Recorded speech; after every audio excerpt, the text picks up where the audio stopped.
Grub Street Lodger, and I'm really excited to be doing this. I'm really pleased to get the old hat on again and to get the little credits that I made up, and you're doing a proper one of these again because it's been such a long time. And the last one I did was Robinson Crusoe, and this one is going to be Robinson Crusoe. Indeed, the film is called Robinson Crusoe. Unless you're in North America, then it's called The Wild Life. Now, there's lots of reasons why I've taken ages to do this. Laziness is important there. But also, I saw this when I was looking at the Pierce Brosnan film. I was looking at other versions of Robinson Crusoe just to see what was around. And I saw the trailer for this, and it starts like this. In the middle of the ocean, there lies an island where animals rule. Is there anything you wouldn't eat? Until the day. Whoa, whoa, whoa! What's out there, Mac? I'm not sure what it is. They got an unexpected visitor. Oh, land, sweet land! I thought that looks so ridiculous. That looks so out of place. That looks so wrong. There must be loads to say about this. And there really, really isn't. Because it's a really boring film. It is so dull. I can't wait to introduce you to it. Here we go, our Digimation Robinson Crusoe.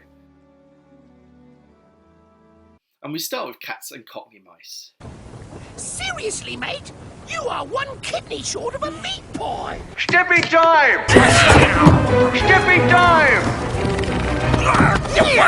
And they are on a pirate ship, and the pirate captain is Blackbeard, it seems, and they see Robinson Crusoe in a rather sticky situation on the island and rescue him. Humans? This is going to be a flashback film.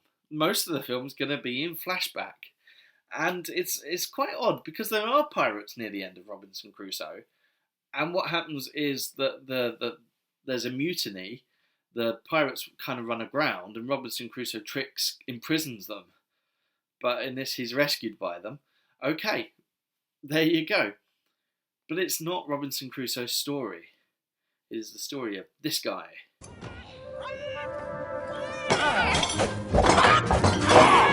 Go in with you, you blasted bird! He's called Tuesday to Robinson Crusoe. Yeah, like Friday. But he's also called Mac because he's a macaw. And the characters in this have pretty rubbish names. And he's going to tell the true story. It's one of those true story ones. And this is the true story of Robinson Crusoe according to the animals on the island. Here's our animal gang. We have Mac the macaw, who is a parrot because he's a macaw. And he is the one who has a wish. The animals believe the island is the whole world except for him. He believes there's an island, a world outside, and he keeps collecting all the little human bits because they're part of the world outside. But there's also Kiki the kingfisher, who is kind of, she's not actually his love interest, but they have kind of, you sense they've had a relationship before, and she's the one who's least going to be friends with Robinson Crusoe. You got Rosie the tapir. Her joke is that she's fat. You got Pango the pangolin. They were very unknown. I mean, they're quite rare animals, but they were very unknown. But now we all know about pangolin because eating them gave us COVID. Yay! Next we have Epi. She's an echidna, which is an Australian animal, but she doesn't have an Australian accent. She just has a sort of, hello. She's the cute one, I think. Carmilla, chameleon. He has no character. And Scrubby, he's an old goat. And the point of him being an old goat is that he can't see a lot of the time until he's given glasses. And these are the animal gang that are going to help Robinson Crusoe on his journey to survive in this island. Interesting link to the book. There are goats in this book. There aren't pangolin and echidnas, and I think there might be a parrot. I think someone might try and shoot a parrot. No, that was the... they used the boomerang to, Was that an eagle? I can't remember. Well, since I read this. But there are goats, and Robinson Crusoe makes his famous big hat and his umbrella, his clothes out of goat skin. And he also separates the goats. Now, Alexander Selkirk, the guy who is the inspiration for Robinson Crusoe, the person who was really, he wasn't even crashed into there. He was marooned because he was so unpopular. He also was on an island with goats. And the reason for this is quite interesting, that ships, when they were going about, would have some goats, and when they found a little island that they thought, that's kind of safe, they put goats on there, and that meant that if they were coming back that way again, they'd know there'd be some goat meat there, and some milk and things. So it was almost like a stopping point, and that's what the goats were for. Alexander Selkirk, he had an enclosure for special goats, who he found beautiful. It's very, very possible that... Oh, look, I can light my face with my hand. Ooh, ooh. Anyway, it's very, very possible that he relieved his loneliness on goats. I don't think that's going to happen to Scrubby, though, because he's quite an ugly goat. And yeah, our animal gang. Also, these are the only animals on the island. You don't see a single other animal. It's a pretty cheap and shoddy affair, I'm afraid.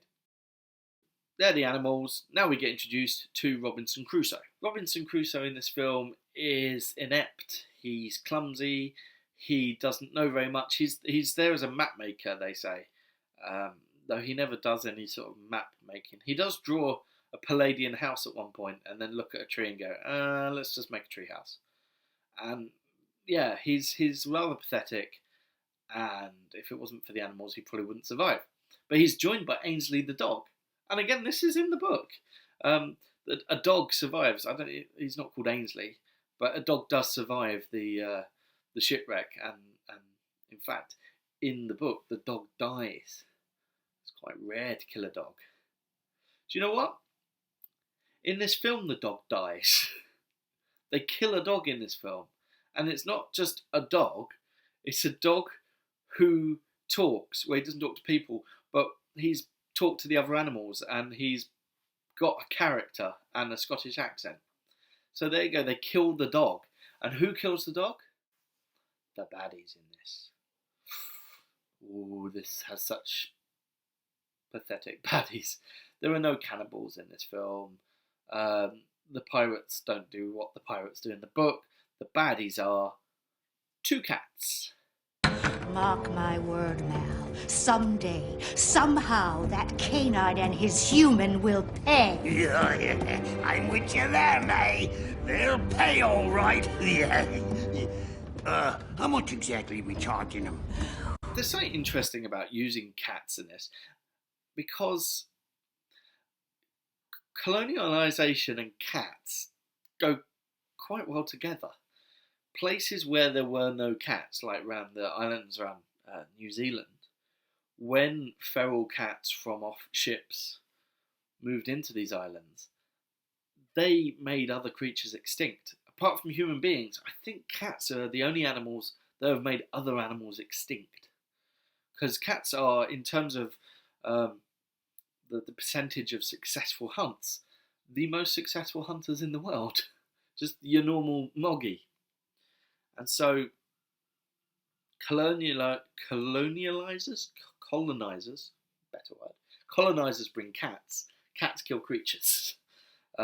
There's at least, I think, 6 bird species extinct because of cats, and other creatures as well.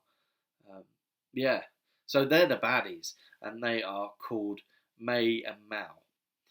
And do you know what they most remind me of? They remind me of Grit Pipe Thin and Moriarty, and here's sound bite. I'm sorry, Grit Pipe. Sorry. Pronounce. I'm sorry, Grit Pipe. All right then, Moriarty. I'm sorry, Grit Pipe. Don't cringe to me, you fool. I'm sorry, Grit Pipe. I can't bear you saying it once, 3 times. I'm sorry, Grit Pipe. You're sorry?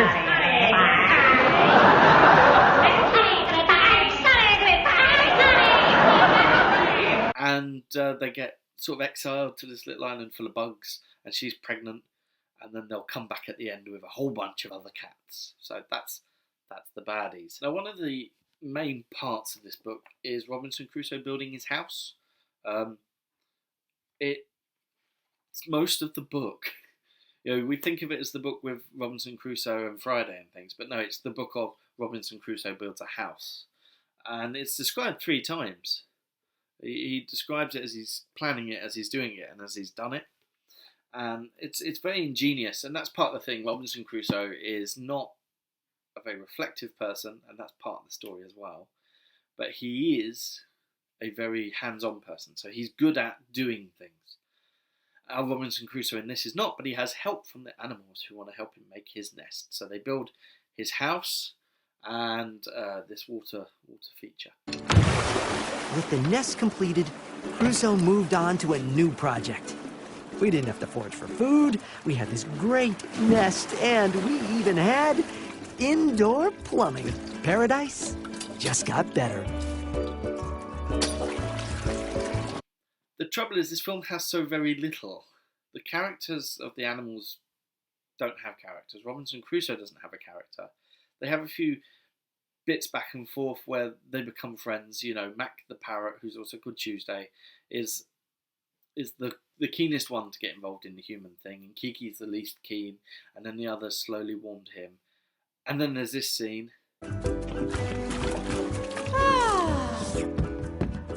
That human sure has made life peachy for us. Rosie, he's boned it to the max. I tell you, old girl, if this new world Mac talks about is this cushy, it may not be that bad after all. Getting a little plump, aren't we? Sitting around all day? Ain't nothing wrong with a few curves, Kiki, honey. And so you see, the animals, they've got too comfy with their human friends and all this kind of thing. But there's not much going on here, to be honest. And for the trailer made it look all jokey.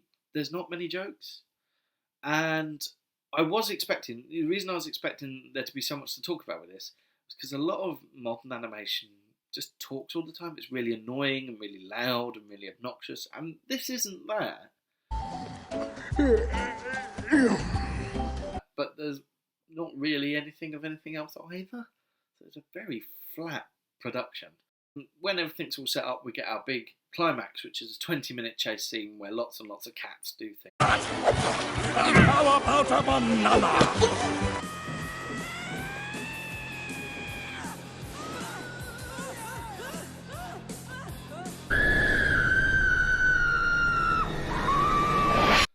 Can't say it ever really gripped me. And then, with all the shenanigans and everything, Robinson Crusoe finds himself in the position that he was at the beginning and is rescued by the pirates. Except the pirates don't want to let him go. They want him to become a pirate. So he escapes. And Mac helps the Cockney mice escape from the evil cat. And they go back to the island. And that's the end of the film. This is a production of Robinson Crusoe, in which Robinson Crusoe chooses to go back to the island and never leave. Because his animal friends are so great. And his house is burnt down, so he's going to build that again. So yeah, I mean, is it a Robinson Crusoe adaptation? It's got his name in it. There's a shipwreck, he builds a house. There's that. But without Friday, I mean, he gives the parrot the name Tuesday, and I suppose they kind of have a relationship. It's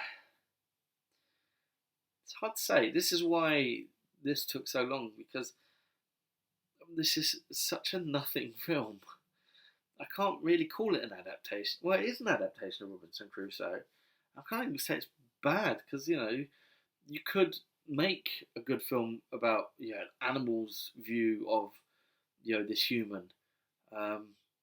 If you made the animals interesting and their view of the human interesting, it's just in general an utter failure, to be honest. Yes. But, book's still good. That's good. And so that's me done for this. Now I've got three ideas, but two main ones for another one of these kind of videos. One is I've got a whole bunch of stuff about Princess Caribou I want to do at some point. But I think before then, I want to look at a more successful children's adaptation of a book set in the 18th century, if not from the 18th century. So that's my plan. Thank you very much for watching. Goodbye.